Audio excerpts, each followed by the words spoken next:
welcome to UPress Play, a sports show with the sports reporters of the University Press. I'm Maddox Greenberg, your host, and with me is sports writer for University Press, Morgan Larkins. So how was your weekend, Morgan? It was good. There was a lot of sports stuff that happened this weekend that I'm excited about to talk about. Yeah. So jumping right in to FAU housekeeping, the football team destroyed the Blazers 53-33 in a high-scoring game. The team is now 3-3. They've won their last two games. And recapping a bit of the game, the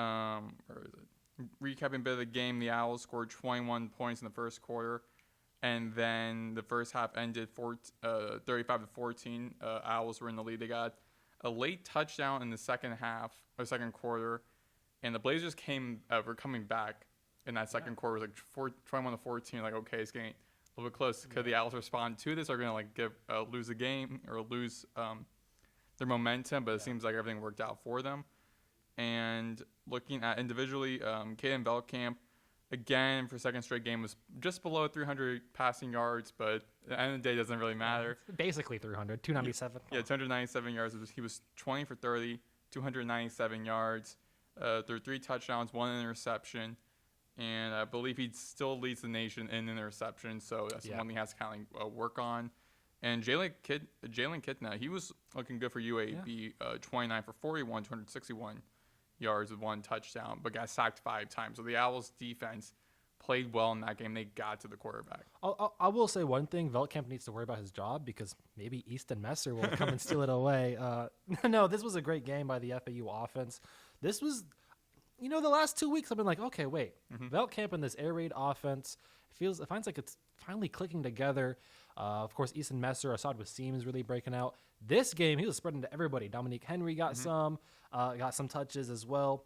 I think one of the big things about this game, though, is Caden Shields Dutton. Like the last few games, it's really been Jamari Sands and Xavier Terrell. But now Shields Dutton had kind of the bulk load of the carries, and he performed well. 77 yards, 3 touchdowns, 5 yards per carry. He performed really well. This offense is finally clicking, and it seems FAU is getting a little bit more exciting to watch. I feel like the first few weeks they were still getting the chemistry together. It is the first offseason together, and UAB was a explosive offense, and FAU showed that they were better. Yeah, like FAU, the first couple games of the season, it was their first year together. Veldkamp and Messer joined the Owls. Yep. It was Zach Kelly's first year, so him figuring out how he wants the air raid offense to look. There was definitely a lot of skepticism in the very beginning. I feel like starting off the season 1 and 2 is okay, they're going against Memphis 1 and 3. This is looking very bad. Lost to FIU. That was a low point. That was a really bad losing to FIU, but then they started kind of finding their own mojo, not winning the last 2 games. So it seems like FAU is in a bright spot. Unfortunately, their next game is against a ranked. Next 2 games, honestly, is tough because they face a top 20 ranked USF team, and then they face I think they're still undefeated Navy team. Yeah. So 2 really big opponents coming up. 2 big tests for the Owls. Now, looking at USF, they're also on their own little win streak right now. They've won the last 3 games. They just took out North Texas, who at one point was undefeated. Yeah. Entering that game, and won on the road 63-36. USF looked dominant in that. Byron Brown looked phenomenal in that game. He was 22 for 28, 245 yards, 3 touchdowns, 1 interception. Got sacked 3 times, but also he rushed for 110 yards. Yeah. Actually, no, 110, lost 28. So he had about 82 rush yards, but still, it was very impressive. In that game, he had 2 rushing touchdowns, so he was all over the place. Yeah, Byron Brown is of course going to be the key for USF and for the FAU defense to stop if FAU wants to win. I mean, Byron Brown has been really efficient this year, 64% completion percentage on 1,400 passing yards, 13 touchdowns, and then he's leading the team in rushing yards with 364. So just talk about the dynamic ability that he has to both throw and to rush. It's going to be very interesting to see how FAU can, how are they going to play him? Are they going to have a spy the entire time, or are they just going to, I don't know. It's going to be very interesting to see. And then, of course, you have Nimrod, who's also played really the top receiver for USF so far this season. That's like a weird last name. Nimrod? Like Nimrod. Yeah, it's like, okay. I think did kids in elementary school tease him about it? But no, like there's a lot of things to watch out. If I have to say a prediction right now, I think USF is going to win. I mean, their only loss is against the top 5 ranked Miami team. Yeah. and they've beaten 2 top 25 ranked teams. Well, with those, I feel like it's not going to work well for them in the long run when the season ends. I mean, like, if they could get into the college football playoff just because open up the season going against hosting number 25 at the time, Boise State. Boise State does not look good this season. Then after that, playing against ranked Florida, and Florida's not doing great this season too. So I will say Florida's an SEC team. Yeah. So automatically it's impressive. Boise State, they're 4-2. Their only losses are against like the only good teams on their schedule so far. Yeah. So but Boise State's not a bad team. Obviously they weren't this team that they were last year, of course, because like Ashton Gentry's gone, so the whole entire team like looks different. As you said, they do have like a good season, but I think like their tough losses to their top 2 tough opponents of the season, not looking good for Boise State. Doesn't look good for USF. So definitely loss to Miami was like I think like the closest that they could have gone to having really good like at-large bid. They lost very bad to Miami, so that's gonna be kind of difficult unless like USF wins their conference, which they and Memphis are both heavy favorites to win their conference. If that happens, then they will definitely get like an at-large bid. Yeah, because they're not going to get in because you have to be top 10 to be confirmed to get in, even if you don't win your conference. Yeah. Other than that, you have to win your conference. So that Memphis game, because next week or the game after FAU, USF is going to be facing Memphis. Yeah, that's going to be a huge game. And Memphis is also ranked as well. Yeah. Yes, they're also ranked and they're also undefeated as well. And then after that, UTSA, which is also a really tough opponent. Yeah, UTSA is a tough opponent, but Navy is the next undefeated top of the conference team. So it's going to be very interesting for USF. There's the grand story of the season in the American Athletic Conference. Which of those 3 teams will win the conference and probably go to the playoffs? And so FAU scouting this series. FAU's 2-4 in the series. The last game was last year in November, on November 1st. They lost 44-21 on the road last season. They gave up 24 points in the third quarter. So the Owls also are 2-2 on the road. The only other like road victory was against USF in Raymond James, same where they put a 50-burger over USF 56-14. That was Tom Herman's first game in the American. LeJontay Wester had a career game in that. And so the Owls only lost that last game to USF. So they've lost only one game. But USF has that edge, and I feel like with them being ranked, having a lot of those great players on that team, a lot of them former FAU players, which I really think makes this a lot more of a rivalry game. Like I'm sure like people in like Tampa, they're like, okay, it's not much of a rivalry game. But I feel like I would definitely prefer to have like FAU be calling them their rivals versus school like FIU, because granted FIU just defeated FAU, but before that 7 straight victories, and like FIU is like kind of a lower level. Like for FAU, it's like we're playing like the top mid-major conference, and all the mid-majors, we don't want to like say our top rival is a lower division school. So playing against someone with like your level of a USF, they definitely want to consider them as their rivals. And I think definitely because the first game they both played in the American as opponents, as conference opponents, FAU won that game. In Raymond James, same pub, 50-plus points. So then when USF then returned the favor, scoring 44 points on the Owls. So now both teams are kind of like evened out, like throwing each other punches. Now seeing how FAU would look. I think FAU got hot during the right time, but both teams are hot right now. It's going to be dangerous because one person's going to be losing their win streak record. But I think the fact that USF is ranked and they have a lot of great players on that team and it's at home, I think USF will definitely get the victory. Plus, I mean, they just played against an unranked, undefeated North Texas team in North Texas. Again, a tough road matchup, and they just ran the ball all around them. So if they've done that to like one of the top teams in the conference, imagine what they might do to FAU, who's just who's at dead even at 3-3. especially since I'm still worried about FAU's defense. Yeah. Although, like, for the most part, they had a pretty decent game against UAB. However, 33 points is still a lot, and I'm just thinking about those scenarios. Well, okay, what if Veltkamp throws another interception, or what if there's like a fumble or something, like giving more possessions to the other team? Now we're looking at a closer game, high 30s, high 40s. They're just back and forth, and or potentially they come back. So that's like what I'm worried about a little bit, and that also kind of confirms to me that USF is probably going to win this game because they're just one all around played better than FAU, and two, I just think Byron Brown, Nimord, and they're just going to tear apart this defense. Yeah, I think like for FAU again, we said this like the past couple of weeks where FAU needs to win by not having a lot of penalties and not making those costly mistakes. And the defense, again, granted they are averaging about like 30. I'm assuming right now about like 31 points per game. Yeah. Now, which is like one of the top in the conference. But again, on paper they look good. But as I mentioned before, you can look great on paper, but the game's played on grass. Yeah. So, I mean, I think FAU has a good looking secondary. They have a good looking linebacker position with a Tyler Stolsky there. But I think that those mistakes are really what hurts FAU. They can't get a lot of penalties. They have to like lower their mistakes, and Veltkamp just cannot throw any picks. Yeah. And granted, he only threw one interception against USF, but beginning of the season, he threw three the first couple games of the season, he threw about 5 or 6 total interceptions. So he needs to be more careful with the ball and be more accurate with it.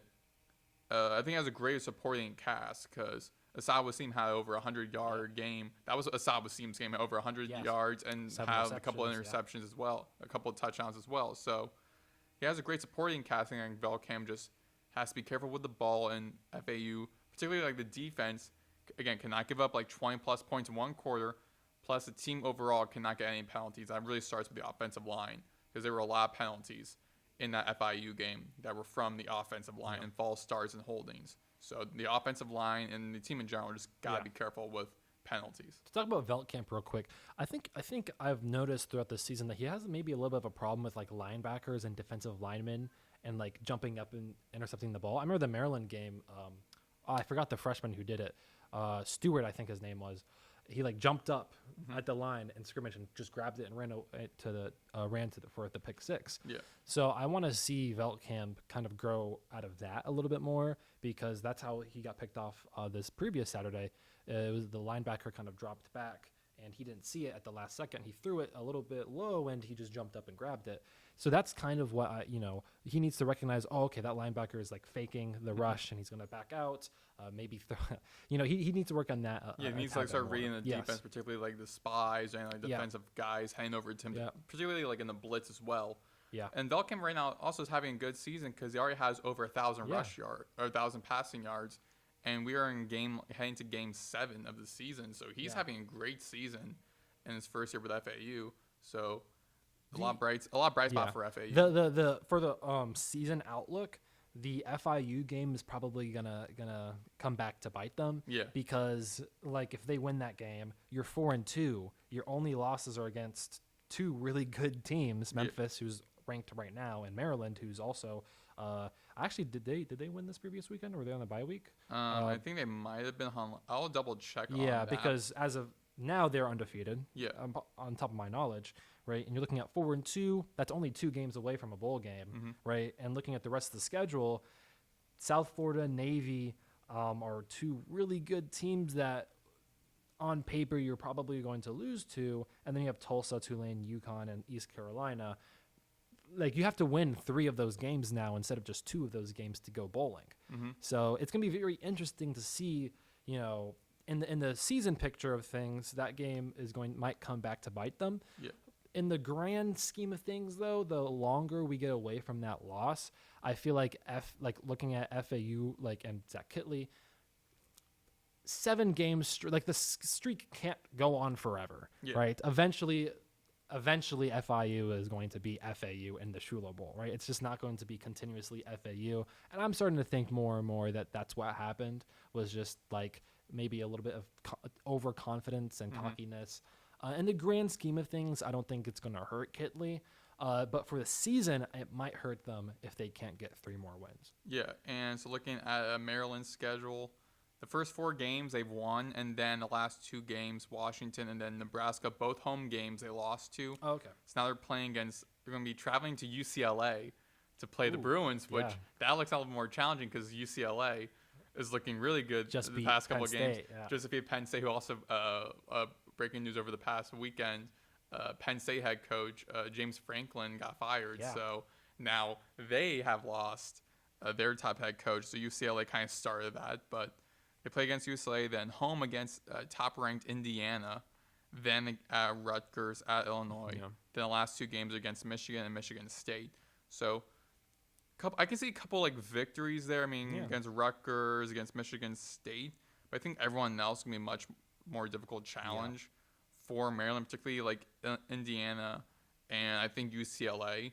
Those would be the 2 toughest challenges. Maryland is definitely a better team than what everybody thought they were going to be. Yeah. So Maryland definitely will probably break even. So for FAU in the long run, that looks good on them because their opponent is going to be probably making a bowl game most likely.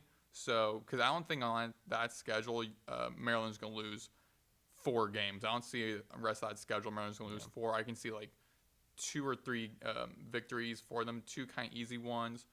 One that could be like a coin flip, maybe like that Michigan game, or like Illinois could probably be like a coin flip. But Maryland will definitely make a bowl game for sure, so that'll be good for FAU in the long run. USF, they defeat USF. Getting ranked win under their belt will be really great for the season. Plus helps them in the long run, continues their streak. Losing bad to Memphis, that's a problem. However, I think the first 3 quarters really show that FAU can looks great. It's just the problem is that the 4th quarter gave them 31 points. That was a difficulty, but that's why I'm worried about the next 2 games FAU has, because they might be able to compete well, but then that comes that 4th quarter, and I mean, has Beltcamp is throwing an interception every single game, I'm pretty sure. Right? So how many is he going to throw? Is he going to throw 1? Is he going to throw multiple? Who's going to fumble the ball? Because that's been a problem also as well. It's going to be tough. I'm predicting that FAU will lose not only next week, but the week after that as well, to 2 really, really good American conference teams. But I think that doesn't mean that FAU is. I think FAU is on the up overall as a program. Yeah, I mean, as a saying goes, the game doesn't end until 3 zeros are on the clock. So again, could look great in 3 quarters, but the game's not in 3. The game doesn't end after 3 quarters. It ends after 4. So I think that UAB game also looked good for FAU, also because after that the head coach got fired as well. So I think it's always good as an opponent knowing we got a victory and that caused the other team to fire their head coach. It really shows how good you are, or at least kind of gives you that optimism a little bit.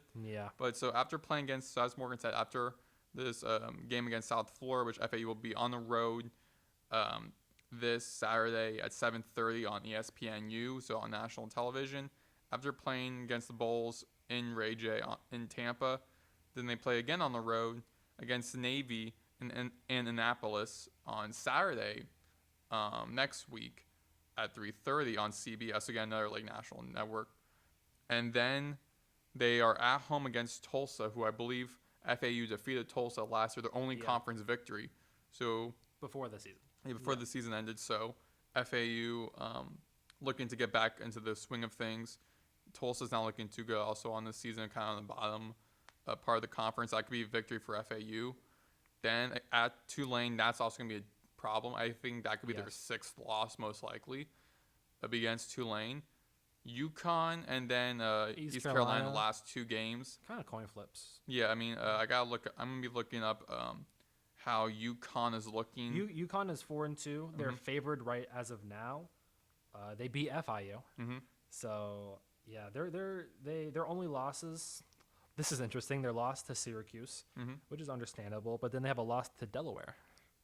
I mean, Delaware also defeated FIU as well, right after FAU, which when I saw that, I was like, this is going to make FAU look even worse because Delaware is in their first season, coming from the FCS lower division. That is right. I was thinking that they were still FCS. So they were in That's their right, they were in their first year. In their first year in Conference USA, the former conference FAU was in, but also because every time a new team comes from like a lower division and enters like Division 1A, which is FBS. How funny I think would it's like one season they can make it into bowl seasons. Like that was a big thing for James Madison a couple of years ago, where they had a great game, had a great season. But the fact that was, even though they had winning record, and the season like 7-5 is their first year, they couldn't go bowling, and fans just were not having it. Like, come on, give them at least just give them an opportunity because they are looking really good this season. They deserve to have that chance. And then after that year, then were eligible to be a bowl, then they went to the bowl games. How funny would it be if UConn, because UConn destroyed FIU, we lost to FIU? How funny would it be if we just beat UConn? Like it's just it's kind of like that circle of consistency or something, where it's like so and so be this team, but this team defeated that team, and that team defeated that team. Yeah, and it just all comes back. Yeah, I've seen people post those stuff and being like, well, that technically means we are better than the national championship team because we defeated this team and defeated this team and defeated this team. We ended up defeating the national championship team. So that means we're good. It's that's not how it works, but how the fans to perceive it. Anyways, that game will be this upcoming Saturday on the road on ESPNU. 7:30. Yep. Oof. And now shifting things to men's and women's basketball media day happened this past Wednesday. I attended it along with Chris Talt and Nathan Course, the other two broadcasters for FAU Owl Radio. And we got a chance to speak to John Jacobs. We got a chance to speak to Damon Parker, Josiah Parker, Isaiah Elohim. We also got a chance to speak to Devin Williams, Devin Vanderpool. So I definitely suggest checking that out. It's on FAU Owl Radio 2025 YouTube channel. And a couple takeaways from Media Day. Jacobs has a lot of optimism with this program. He was talking about his press conference before Media Day officially started when we got a chance to speak to the team, where he was saying how Vanderpool really showed that responsibility and that leadership role, because he is now officially Unc basically with this program. He's been with this program now for 3 years, and there was one point Jacob said after practice one time where a player did something and that was that the program wouldn't let slide, and Vanderpool put the guy into his place, hey, we don't do that here. So Vanderpool already showing that leadership. Didn't start any games last season, but he played in nearly every single game. Played in 30 games, averaged about 2 points per game. So Vanderpool's kind of looking for that. Might be looking more for an extended role. He had more of a defensive role last year, anyways. Mm-hmm. So he was looking really good defensively. A lot of new guys are coming in. Josiah Parker, the highest recruited player for FAU in program history, a 4-star recruit. He chose FAU over Missouri and Ohio and a couple other programs as well. And his brother is the assistant coach, Damon Parker. So I also got to speak to Damon as well, being what was that like? Because he was saying how Josiah was a little kid running around, hanging out with his older brother who was 18 plus years old, playing college basketball. So now he's now it's great to kind of be there for my younger brother when he's part of this program. The more I think about it, the more I think Josiah Parker is probably going to get a lot of playing time. I think there's I mentioned because someone who used to be on because the person used to be on the show, she said she was hearing rumors oh, the guy might redshirt. And I was thinking I don't know necessarily if he will be if he will redshirt, just because if you're a 4-star recruit and you're choosing FAU over an SEC school, you're not going to be coming to a program just to be okay, I'm going to sit the entire year. They're going to give him playing time for sure. I get it being okay, a true freshman, maybe he might want to extend his time maybe at the college level, so maybe might want to redshirt a little bit, but I think Josiah would definitely get a lot of playing time. I think also Devin Williams be having a starting role. Same with Isaiah Elohim. But I also asked them about that. Ask Devin about this as well. It's hey, what's it like having a teammate who was a rival? Because last season he was with the UCLA and Isaiah was with USC, and they both played against each other. And he was saying, we played against each other in high school as well. But I mean, now we're both kind of stuck here. Now we're both have to be teammates. But the team has a lot of camaraderie with them. A lot of them hung out over the off season, trying to build that connection, which there wasn't that much last season, just because Jacobs entering his first season, he kind of got signed on a little bit late. Then he got his team together in quick time, and after that, they spent about less than a month before having to play non-conference, including back-to-back. Mm-hmm. And I also asked this Jacobs, being okay, so most of that non-conference kind of built by Dusty May, so they play against like conference tournaments and everything. And that non-conference was kind of built for a team that made it a back-to-back Final Fours. Yeah. What are you doing for this non-conference? Because looking at non-conference, Back-to-back March Madness. Yeah, back-to-back March Madness, but not Final Fours. no, sorry, not Final Fours, back-to-back March Madness appearances. But looking at, I was talking about, I was like, looking at non-conference and these opponents. How did you build this for success for your team?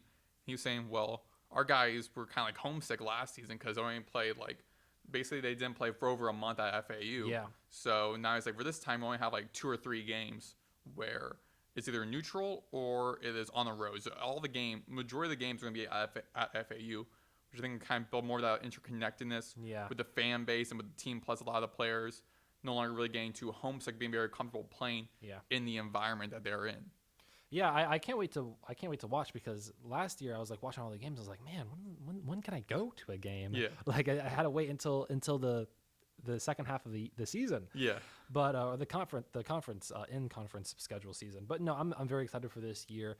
I can't wait. I feel like this, maybe it's because the names that they come, like the named schools that they come from, they transfer from are bigger. But it kind of feels like they might be a little bit more talented this year. Yeah. At least like recruiting wise and potential wise. Well, I mean, I know Isaiah Elohim, he played with Browning James at the famous Sierra Canyon high school program, which they also made a documentary as well. He played with Brownie at USC. He played against Devin at UCLA when UCLA played against USC for a couple of conference games. So Isaiah Elohim also was a 4-star recruit as well. I think the same goes for Devin Williams. So a couple of players are already a 4-star or 3.5-star and 4-star recruits. So a lot of them kind of seems like might be a little bit like too good to like kind of be at FAU, which also kind of just shows like how each season now is very unique. Like, of course, like fans can say like, oh, the transfer portal and the NIL and everything is like hurting the programs. And I do think so, but I think also kind of a double-edged sword. It also makes it a lot more special, because then like kind of appreciate every single season. Because this season, this could be like the last season all these guys played with each other. Last year was the same thing.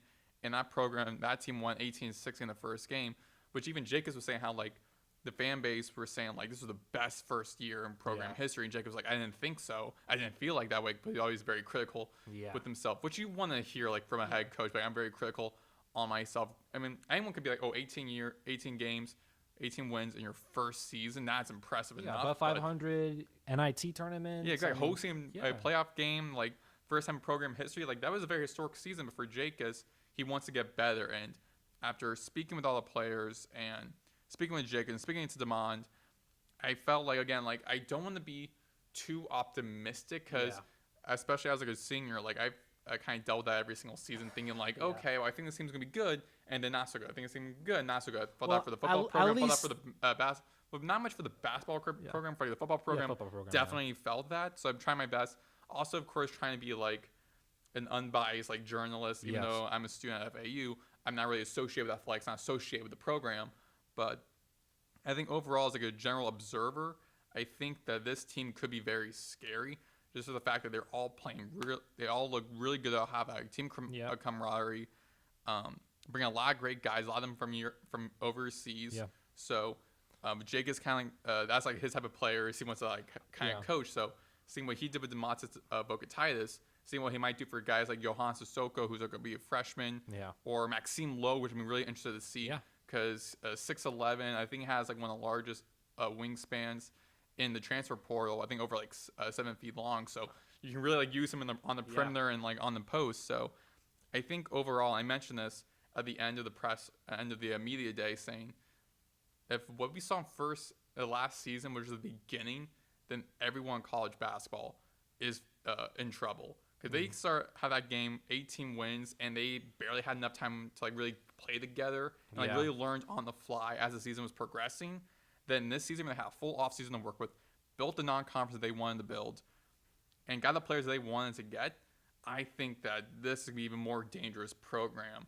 And I could be speaking on my out of order or something, or speaking like ahead, but looking at their schedule, I mean, they're starting against the exhibition game against Florida Tech on October 30th, which I'll be calling with Nathan on October 30th on Owl Radio. But then hosting against Boston College, which is already a big way to start.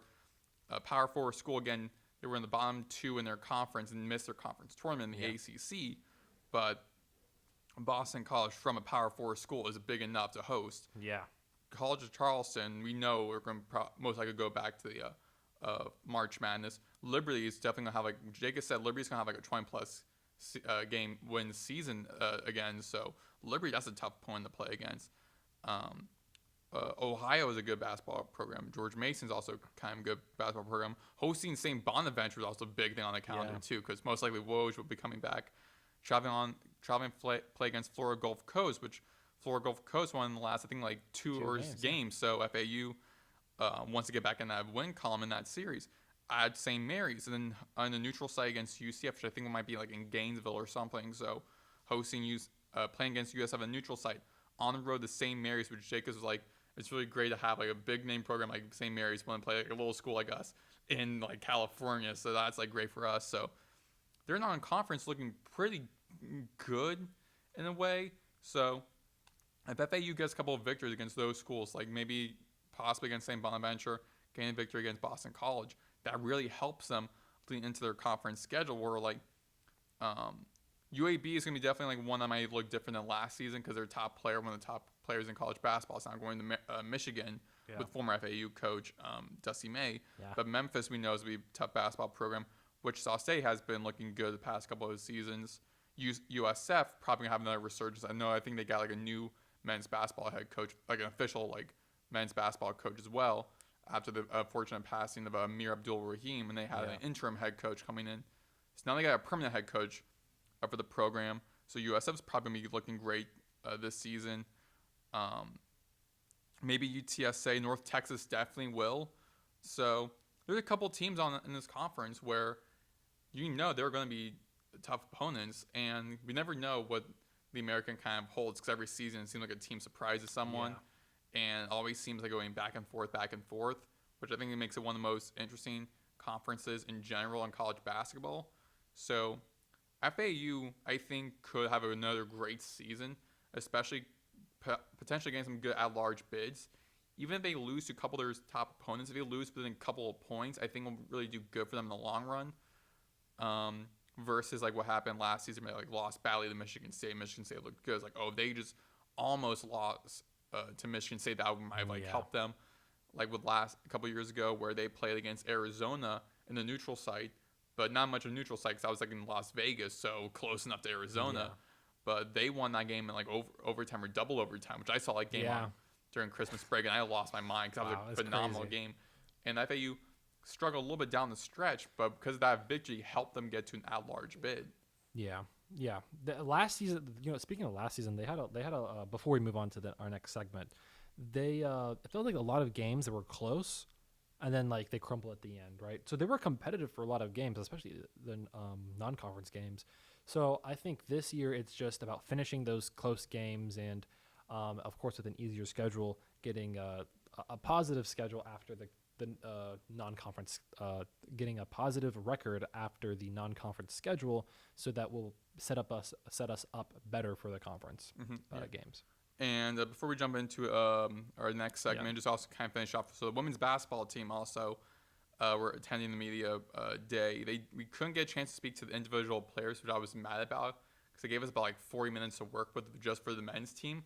Because I really want to speak to a couple of the players, but hearing from Jess Moores, a newcomer for FAU, speaking to Zai Jengs, who's in her second season of the program, and hearing from a head coach, Leanne Freeland. Mm-hmm. Like the team's also looking very optimistic heading into this season. And what I didn't know was Jada Moore, who played with this program almost her entire career after transferring from Kansas State, and I believe for her sophomore year. She's now an assistant coach for the program, so that kind of helps mediate a couple of the new players on this team with a lot of like the couple of old returning players on this team with a lot of the new players on the team as well, because the entire rest of the coaching staff is entirely new for Leanne Freeland. And the team is saying like they're doing really well right now in during practice, building that camaraderie again. They're playing against a couple of good opponents, playing against Florida, which is big on their mark, and they're also hosting Florida. Yeah. Florida has the reigning SEC Freshman of the Year in Liv McGill, who averaged about 16 points per game, led the team as a freshman. So having to deal with her in her sophomore year is going to be difficult, particularly hosting an SEC school in the alley. playing against South Alabama, playing against Memphis a couple of times, in which Destine Jackson, who's a newcomer for FAU, she played for Memphis, and Micaiah, I believe her name is Micaiah Simmons. She played at South Alabama last season, so now she's playing against her former team, and Destine Jackson playing against her former team in a couple of games in this season. So going to be a lot of interesting storylines throughout the rest of the season for both men's and women's programs. Yeah, women's basketball is only one way to go, right? And that's up, because they're rock bottom. Yeah, especially because I was always critical. Yeah, you were rarely. I was critical. If people have seen the past couple of years, you'll know how critical I was with the former head coach, Jennifer Sullivan, which was nothing personal, it's just business, saying how 4 years with at the program, not a single winning season. They looked great during COVID, during the COVID year. But after COVID year fell really bad, and I was saying listen, I know a lot of the players like Freeland or whatever, but at the end of the day, you like winning, and or the sign after of Sullivan, they liked Sullivan, but again, you weren't, you also like winning, and so she didn't get fired. She decided to quit and then work with a former friend of hers at Missouri. So now she's an assistant coach, and I saw a couple players went with Sullivan over to Missouri. But entirely new team for Freeland. Freeland's coming in with a very impressive resume. Every program she's been to, she has won. Only had one losing season as a head coach. That was back in in 2016. They went back to back NJCAA Division II NCAA tournaments with Nova Southeastern. So she has a lot of success coming with her, and that's what FAU needs. And again, I think the only way this program, as you said, only direction this program can go is up. So a lot of exciting stuff to see in this basketball season, which for men's and I believe also women's will start in the first week of November. However, exhibition game will start on the 30th for men's, and then women's, I believe, starts in first or second day of November, I believe. Exhibition for women's, and when they play against Florida Memorial. I do know actually this Wednesday on the 15th is Paradise Madness, I think at 7 p.m.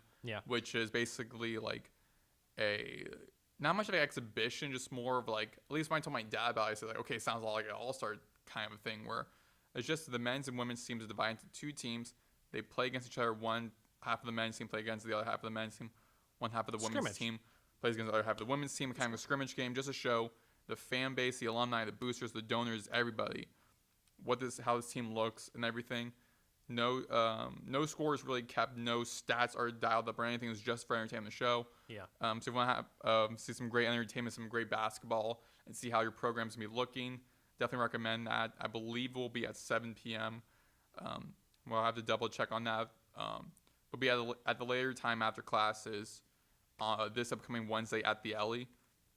So definitely don't miss out. You're looking it up right now, aren't you? No, I'm not. I'm actually looking something up. Okay, good. Yes, now jumping into our next segment in other news. NFL Week 6 is almost done tonight. 2 Monday Night Football games again. It will be Buffalo against Atlanta in Atlanta on ESPN, and then it will be Chicago at Washington on ABC. Before we kind of look into those 2 games, Morgan, what games this past week, this weekend, stood out to you? So, and I see this game. You already put this game down, but Panthers versus Cowboys. Yeah. I watched that game. That was something to watch. Mm-hmm. Are the Panthers good or something? I don't know. The last 2 weeks, I was like, oh, okay, close win against. Who'd they face last week? Was it the Saints? Last week they played against the Dolphins. The Dolphins, yeah. Okay, that was a close game too. Yeah, close win against the Dolphins. Okay, but then they got here and another close win against the Cowboys. I'm like, okay, right.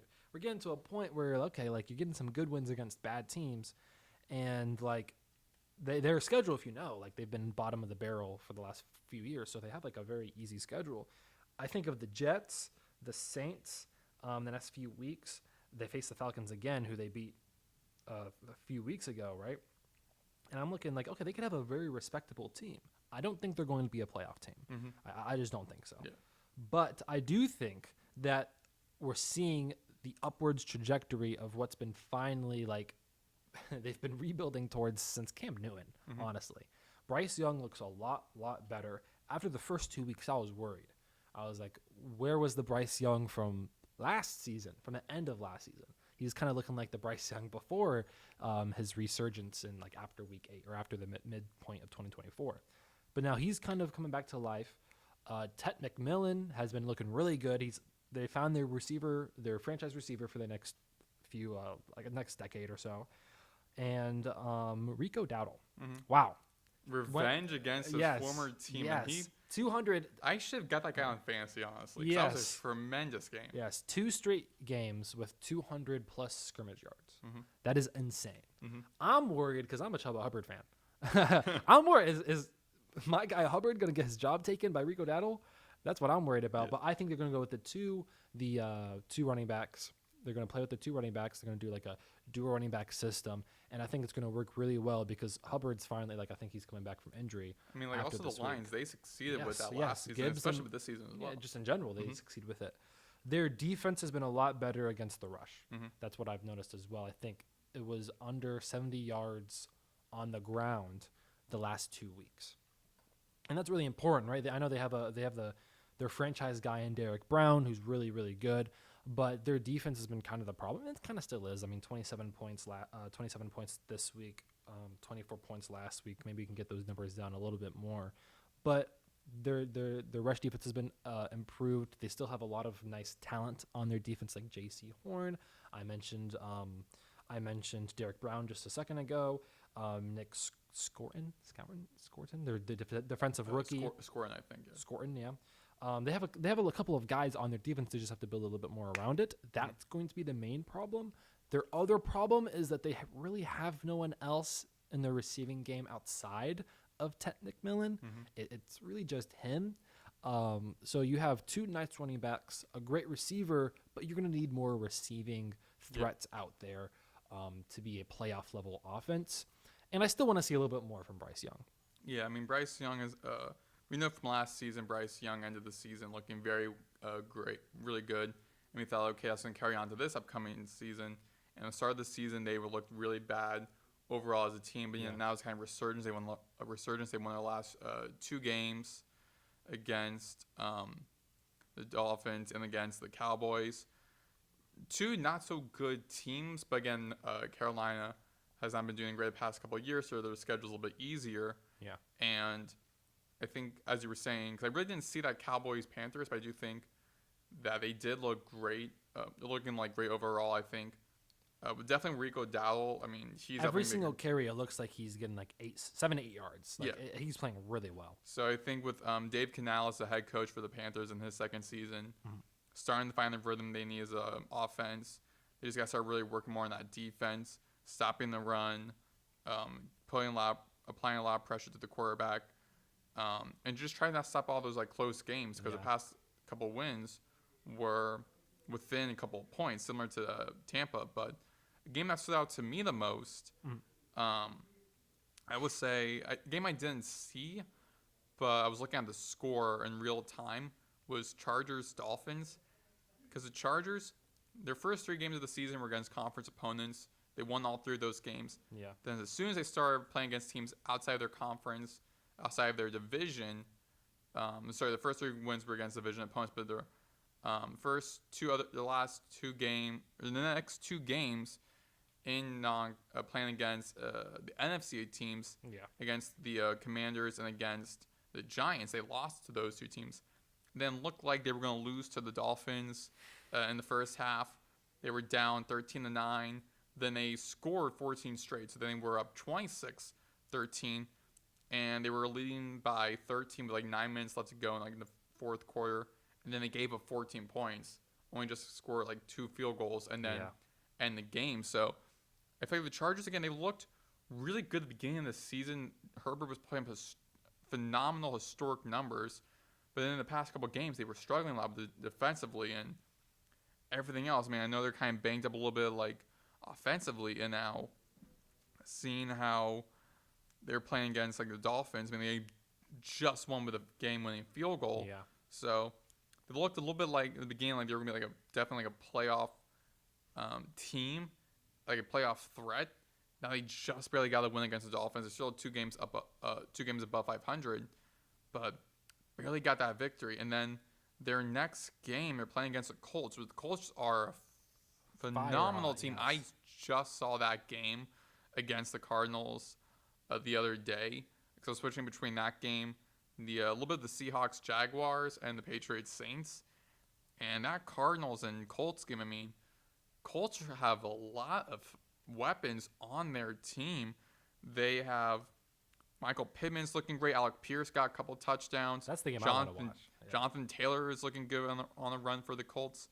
Tyler Warren is like definitely a favorite to get offensive rookie of the year, which is going to be a tough competition because as soon as Amika Ibuka gets better, he's a heavy favorite in my book. So Colts have a great weapon room for Daniel Jones. Daniel Jones having a surprisingly good year. Yeah. Defensively, they have a lot of great guys for them. So Colts and Chargers is going to be definitely a tough challenge for the Chargers. Again, playing at home. They kind of struggled a little bit at home, I believe. I got to look up the information on this. So at home, they are also 2-1. Same with on the road. They're also 2-1 at home and on the road. Yeah. But barely taking out the Dolphins. Then going to host against a really good very good Colts team that are 1-1 on the road. So I definitely think it's going to be a challenge for the Chargers. That game definitely stood out to me just thinking about like the Dolphins are not having really a great season. They've shown a little bit of fight the past couple of games, but I still feel like they have like so many question marks, so many problems with them. I thought it would have been like an easier victory for the the Chargers, especially leading 13 points and then giving up 13 to the Dolphins.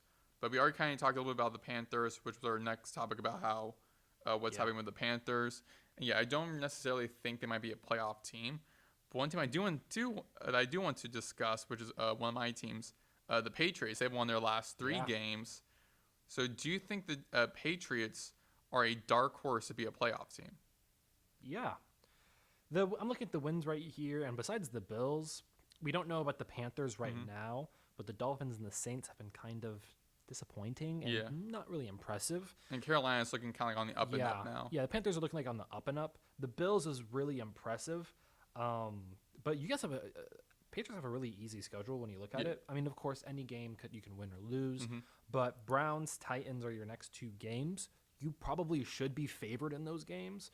Then you face the Falcons. That's a pretty good coin flip. The Buccaneers, that's going to be a very tough game. Yeah. But I think both teams will be like at the top of their game going into that game, which is the 9th of November. Then you face the Jets twice. Who knows? Maybe you sweep them with how they've been looking this season. The Bengals without Joe Burrow. The Giants, we'll see how they are. These are games that I've mentioned. They are all looking really, really good. And then possibly, again, Week 16 playing at Baltimore. We'll see how Baltimore kind of looks, but if Lamar Jackson's back, it's going to be a tough game for you guys. Yeah. If Lamar's back and if Roquan Smith is back and Kyle Hamilton's back in the secondary, then maybe things will start changing. Because, I mean, I know you guys are going to entering a bye week. So much needed. So when you guys come back, most likely Lamar Jackson will be back, probably Roquan Smith as well. So Lamar Jackson was looking better throughout, his injury was looking better. Mm-hmm. So and will he have like a hamstring or something? Yeah, a hamstring. So him having a bye week, it's probably just an extra week for him to get rest and get better. So he's probably definitely playing Week 8. Yeah. But another game, because I know we're I'll talk about the Patriots real quick. I think the Patriots are probably going, in my opinion, if I had to say it right now, I think the Patriots will make the playoffs. Drake May has been playing really, really well. I do agree with you there, because Drake May. I also do think the Patriots are definitely going to be a playoff team. Because similar to the Panthers and Patriots the past couple years have been having down seasons. They play a lot of easier schedules. Yeah. Tight ends have been struggling as of late. However, I'm still a huge fan of Cam Ward. It's a very good schedule for you guys. Yeah. Browns have been struggling heavily. That'd be victory. Falcons kind of iffy on. Bucks, I definitely am iffy on how Tampa Bay is playing. That's gonna be a challenge. Tough. Yeah. Jets gonna be definitely an easy W on there, especially for the first game in Week 11, playing at home against the Jets. That's going to be a victory. Against Cincinnati. We'll see how Cincinnati looks around that time. I don't think they're really going to look too good because Joe Burrow is going to be... Joe Burrow's looking like in December. He's going to be back in December. So then playing against the Giants before entering a very late bye week in Week 14. Buffalo again. I mean, they have very impressive road victory against Buffalo. Now hosting Buffalo in Week 15. I don't know. I think that they get a get-back game, right? The Bills. I think Buffalo probably get-back game. Baltimore could possibly be losses there. At New York, probably another victory against the Dolphins end of the season in the flex game. Again, most likely that'll probably be another victory for the Patriots. Dolphins always play you guys tough, though. Yeah, so and they might have that be a get-back game as well. Yeah. But regardless of that, just like about 4 additional losses I could see, maybe 5. I definitely think Patriots will end the season in over 500. Yeah, and they'll get the victory, competing for a playoff spot. Yeah, I agree. Mm-hmm. But before we go to the MLB segment, another game that was really good was the Seahawks-Jaguars game, or another game that I was looking at. Mm-hmm. First off, I wanted to start this discussion. Jackson Smith-Njigba, he's becoming one of the best receivers in the NFL. Yeah. Right? I was very, very high on Smith-Njigba coming out of college. He was my favorite receiver during that draft class. And he's finally looking like I'm already ready to put him top 10, in my personal opinion. I mean, almost 700 yards through 6 weeks. That's like over 125 yards per game. He's getting touchdowns, a deep threat. I'm really excited. But this also, like, the Jaguars were a red hot team, like, coming in against the Seahawks. Playing against the Chiefs, yes. like earlier that week, basically on Monday Night Football. I think like their first Monday Night Football game they hosted. Yeah. And they won that game with a very late potential sack, but Lawrence somehow survived and got to the end. Yes, going into the game 4-1, and then Sam Darnold has a great game. Jackson Smith-Njigba. Most importantly, the Seahawks defense has a great game, holding the Jaguars to only 12 points. So this was a very big game, not only to me, because this says to me, well, first off, I think the Jaguars are a good team, but Mike McDonald and the Seahawks are finally they're going to be a team to watch for the next few years. Yeah. I still question, just is Sam Darnold your franchise guy? We'll see. I mean, they're playing in tough divisions. They are, the NFC West, besides the Cardinals, are a very good team because the Cardinals have lost their last 4, but the NFC West is a very tough conference, a tough division, that division. And I would say of course, NFC North, the 2 tough I will say divisions. With the Niners, just their injuries just stacking up. Like Fred Warner's now missing the entire season. Yeah, I think it was ruled out he is going to be missing the entire season. I thought he I don't know if he got. I don't know if he said like a season ending, but definitely seen like the replay of it. Like definitely looked like he probably broke his broke his ankle. ESPN Niners lose linebacker Warner to season-ending injury. Oh, yeah. So he's gone for the season. That's just they just keep adding injuries. Really defensive player of the year candidate there. And I think the Seahawks, because of the injuries that the Niners have, I think the Seahawks will take the division at the end. Or the Rams. The Rams have been looking. The Rams are playing really well. Yes. A game they recently played. They have like a pretty good. However, they got handed though. Like Ravens' defense looked better a lot. Yeah, I gotta say because they gave Rams only scored 17 points in that game, so gotta give a hand to the Ravens for that. Kind of definitely made me like eat my words a little bit about like, oh, should Zach Ward be fired? And I'm like, I didn't really see that game, but like knowing like they give up only 17 points. I want to see what happens after the bye week. Yeah, the bye weeks are definitely the most important things. After that, it's like, how does the team look now? But let's get to next segment. Our final segment is the MLB Championship Series officially started last night. The Mariners played against Toronto, and the Mariners won that game 3-1. In the first game of potentially 7 in that series, the best of 7 for the ALCS and the NLCS. Tonight, the NLCS will be between the Milwaukee Brewers and the LA Dodgers.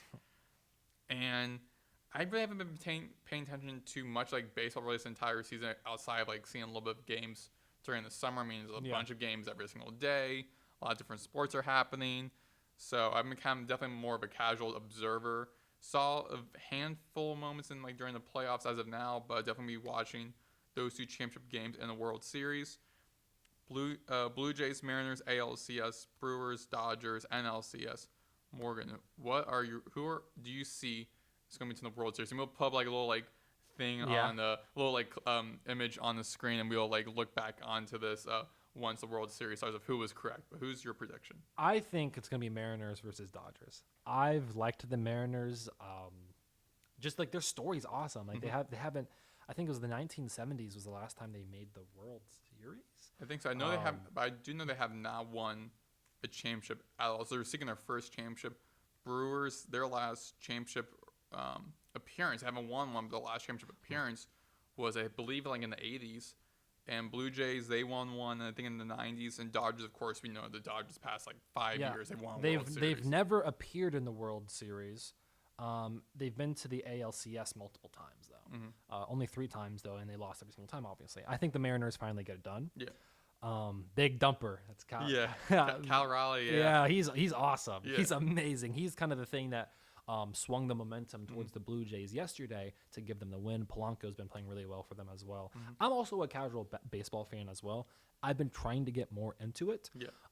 Of course, since I'm a Baltimore Ravens fan, I try to see the Baltimore Orioles side, and now I've been following them as well. But this season, because they haven't been too well, I've been focusing on just the grand scheme of baseball in general, and the playoffs have been really fun to watch, especially Mariners, Blue Jays. Both the Mariners and the Blue Jays have been very fun to watch just the entire time, as well as the Tigers. Just from they haven't been there in a while. They've never won the World Series. I'm rooting for the Mariners. And then, of course, you have the Dodgers, who are the reigning champions. They're super deep, just both pitching-wise and batting-wise. Shohei Ohtani is the most fun player to watch in general. I think they're going to get. I think they've gone hot in the right time, and I think that the Dodgers are going to beat the Brewers, and I think they're going to face the Mariners. I also do like the Mariners a lot. Just listening to their story again, like your fan base in the city just like wants to see a championship. Julio Rodriguez, one of my favorite players. That dude's been phenomenal the past couple of years. Cal Raleigh is most likely might win American League MVP. Yeah, AL Maybe. MVP, and I think there's like another award given out to like the best like hitter, I think, in baseball. I don't know for certain. The only award I really know is Cy Young Award, but that's for pitchers. Yeah. But if there's an award out there for like best hitter, most likely would be Kyle Raleigh, or at least for home run. Silver Slugger. I think probably Silver Slugger. But he also like has like over 60 home runs, which he was like getting close to Barry Bonds' record and most home runs in the season. He already has, I think, most home runs by a catcher. So Cal Raleigh's already cemented himself as a great baseball player. Dodgers are stacked. We all know that. Haven't really seen, again, much Blue Jays or Brewers games, but just to make things kind of interesting, I'm going to say for my World Series prediction, it'll be the Blue Jays versus the Dodgers. Again, I think Dodgers heavily stacked. I know they've been like riddled with injuries a lot, but the MLB, they have like a rule about like how many like star players can like add onto a team. Yeah. And basically it's like no limits. Like a lot of the great players are on the Dodgers. Freeman, Shohei Ohtani, has like no introduction or no reason for how great he is. Mookie Betts is phenomenal. And the Blue Jays, Vlad Guerrero. That's the big storyline with him because like he's been there forever, and that he finally has a chance to win a World Series with them. So Vlad. I'm looking at here, Vlad Guerrero, George Springer. I forgot he played is now on the Blue Jays. He has 2 home runs during this postseason. Looking at the regular season now, Bo Bichette, also a phenomenal player for the Blue Jays. A lot of great players on both of these teams where I think that could most likely be the storyline, or most likely be the World Series. Blue Jays, Dodgers. Dodgers are very stacked. Blue Jays have a lot of great hitters. So your pick is the Blue Jays? Blue Jays, and we both have the Dodgers, but you're having the Mariners, which kind of pains me to root against the Mariners. Because you like Julio Rodriguez. Yeah, but I like Julio, I like Cal Raleigh, I like the team's storyline this season. Again, that great storyline of like, they've never really made it to the actual championship.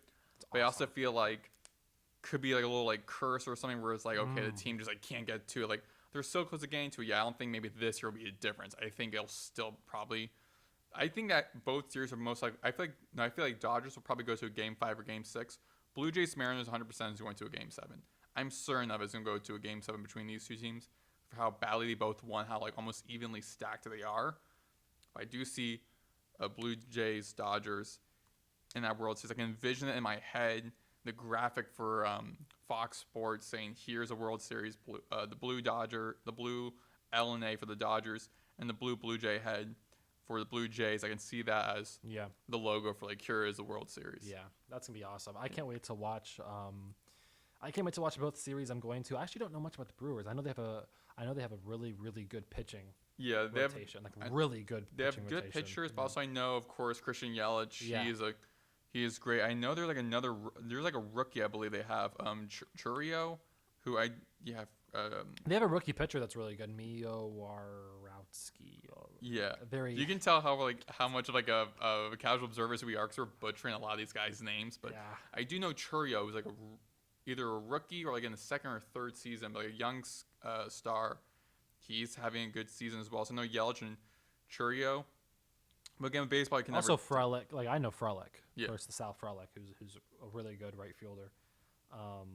But yeah, no, that's the baseball. That's the MLB playoffs. I can't wait to watch the World Series. Yeah. Anything else left? I was gonna say for tonight on at 5:03 on Fox and FS1, the Mariners play against the Blue Jays in Game 2. The Mariners won the first game last night. They already lead the series 1-0. Dodgers Brewers are starting their series at 8:08 on TBS and True TV, and you can also stream that on HBO Max. That'll be at 8:08 Dodgers in Milwaukee tonight at American Family Field. This season, Mariners are 90-72. Blue Jays are 94-68. Dodgers are 93-69, and Brewers are 97-65. So a lot of teams are shy of 100. Brewers are like the most like wins out of these teams close enough to 100, but we both think like Dodgers, like just how we just know the story of the Dodgers, how great a historical franchise this is, where you really can't imagine like much of a World Series without the Dodgers. I mean, of course, like a couple years ago, the Rangers, Diamondbacks, you can kind of envision that like a World Series, but most likely in the past like 5 or so years, the Dodgers have been in almost every single World Series. So you can't just think about the World Series without the Dodgers and just how stacked they are. But yeah, Mariners have a great young team, great storyline. They definitely they are definitely deserving to be in the World Series. I also think the Blue Jays as well. But yeah, so Morgan has the Mariners, Dodgers in the World Series. I predict the Blue Jays and the Dodgers. World Series will be starting, I think, about like a week or so. So we'll see how both of our predictions look in the season. Signing off, where can they find you? They can find me anywhere on any social media, MJ_Larkins. You guys can find me on Twitter at Maddox Greenberg. Signing off. Have a great day, FAU. Peace. Peace.